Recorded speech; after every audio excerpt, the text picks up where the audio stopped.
Notre Dame is number one. Notre Dame with a miracle win as the He's going in. Notre Dame has scored. Defensively, you know, what can I say? You know, 6 turnovers, limited. We felt is one of the most dynamic offensive players in the country to no touchdowns, and so just an incredible performance by our defense. We got Kyle Brinza came big again with the field goal and special teams. And then what I was most pleased with our offense is their ability to close out the game. You got to be able to close out hard-fought, close games. And the 2 possessions we had in the fourth quarter pretty much took the ball away from Michigan when they needed it. I think we had a 7-minute and 40-second drive followed up with the last drive, which closed out the game. So, you know, as much as we would have liked to have executed better on offense, give Michigan a lot of credit.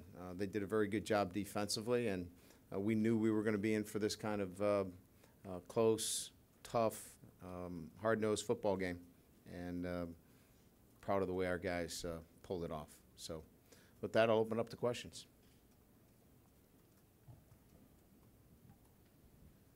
Brian, your decision to pull Everett, and where do you go with the quarterback situation from here? Everett's our starter.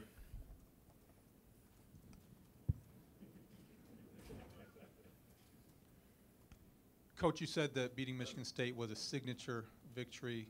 What was this?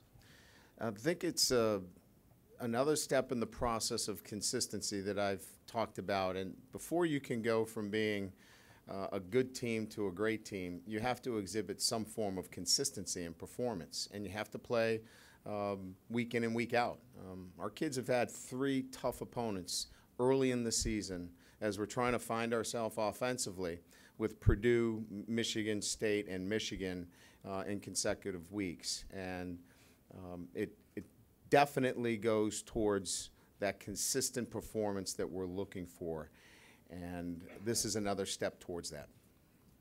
Brian, let's talk about your defensive game plan, the ability to get pressure on Denard, but also not spring him loose for scramble plays. Just, I guess, evaluate the job your defensive did in that regard. I thought what you saw in this game plan, Pete, a little bit different from last year's plan, is that we mixed it up a little bit more in the back end.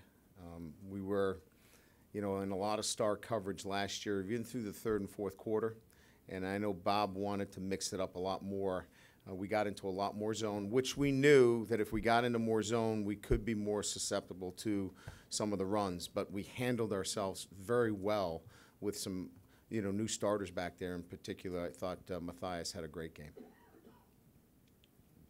Brian, can you just talk about, from the big picture, the identity of this team this year seemingly is going to go through the defense and how you've kind of branded that the last 2 weeks? Fine with me. I think any way you can manage the football game to win it, and you got to get a contribution in some fashion from your offense, and obviously the big play throw to Eifert was the contributing factor.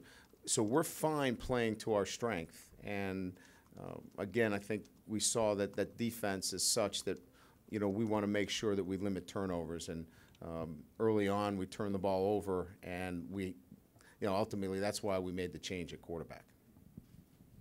Kind of piggybacking off that, Brian, I mean, what do you do to make sure that Everett, there is no confidence chip away here? I mean, because that was obviously a more significant amount of time this game that he missed. Sure. I don't really believe it's a matter of confidence as much as he just has to settle down. He was not as comfortable as I would have liked after playing the Michigan State game, where he was in an incredible environment. He needs to just settle down a little bit, and he's going to be fine. He'll have the week off to evaluate all the things. He'll have a week that he doesn't have 3 exams and 4 papers, and I'm not building in any excuses for him, but he just has to settle down a little bit, and he'll be fine. Just a win by 1 or 20 or 30 against Michigan at this point in the season, 4-0 going to the bye week, how much does that just sort of buoy confidence moving forward? Well, I think they all know that if they continue to prepare and do the things necessary, and they've made plays. I mean, players are stepping up and making plays. There's a great deal of confidence, but they know they have to play really well each and every week. So I don't think there's going to be a false sense of confidence after 4 games. They know they've got a lot of work to do, but it's a group that understands that they've got an opportunity to do something, really big. Another emotional game for Manti. Just how important has his presence been in these last 2 games, especially today? He's the guy in there. I mean, it all revolves around him, his personality, his strength. He's a special guy. Take advantage of him while you got him now, because I've never been around a kid like that. You mentioned you need an offensive contribution, and it was Riddick in the fourth quarter. Yeah. Kind of rode him on that key drive to get down the field. We're riding a guy that's hot, and he ran physical, picked up some big first downs for us, and Sear had a good run for us in that one drive too. But yeah, he was the guy that's in the game, running the ball effectively. We're usually going to go with that guy. You talk about Danny Spond, obviously his best game here.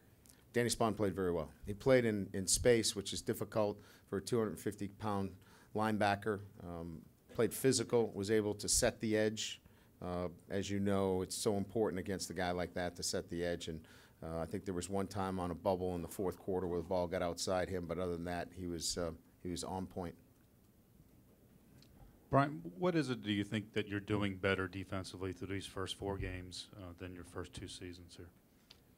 Well, I think it's been an emergence of our defense, throughout our time here at Notre Dame. I think our defense has experienced a lot of different offenses. There's one thing at Notre Dame, you're not getting the same team each week, and so I think it's just been a good progress for us, and now our kids are bigger, they're faster, they're stronger, and I think it's just the evolutionary process of this defense over 2.5 years.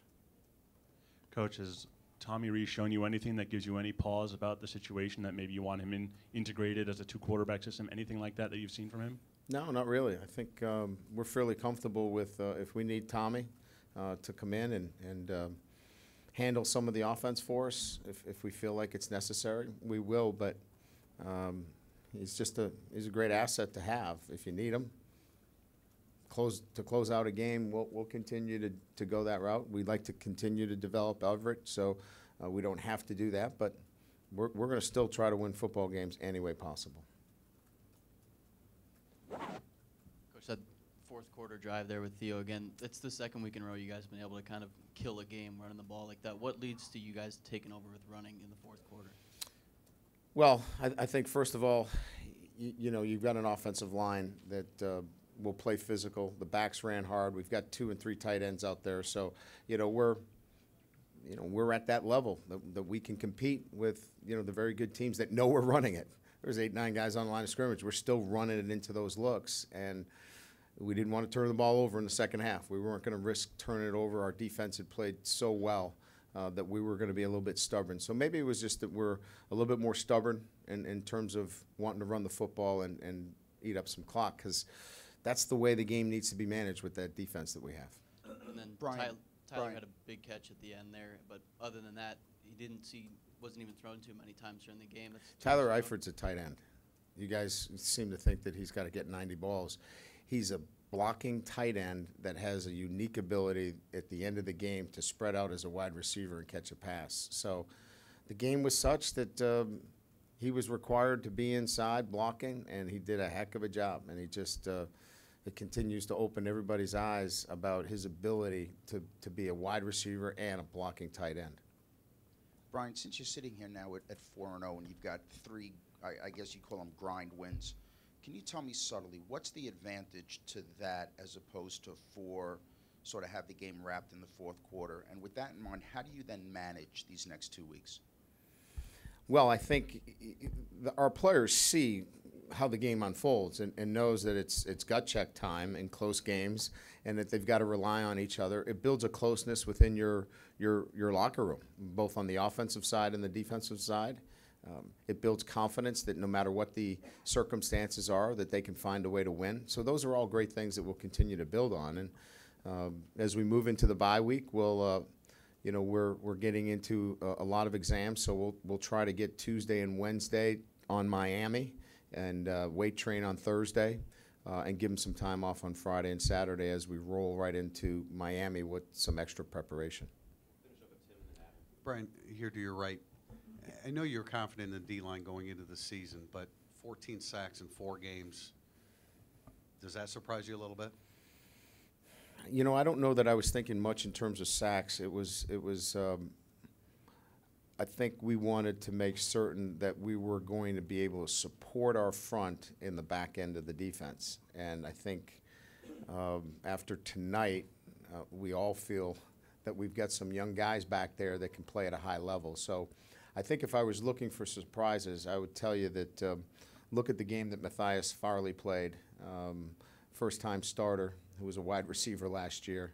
I think our coaches have done a great job of getting that back end of our defense to the point where there's a lot of confidence so those guys can just tee off and go get the quarterback. And when you're +9 in the turnover department, you're a lot smarter coach? There's no question. My wife even talks to me when I'm +9, which didn't happen much last year. Brian, your defense obviously played well before tonight, but after the last 2 years, what does it do for them to play this well against a guy like Denard Robinson? Yeah, I think it's the next step in knowing that they can look. When you limit Michigan and Michigan State to no touchdowns, the significance is it's not just about one player. It's 11 players bought into a scheme. It's more than 11, as you know, in terms of the depth of guys that we're playing. They have a lot of confidence in each other.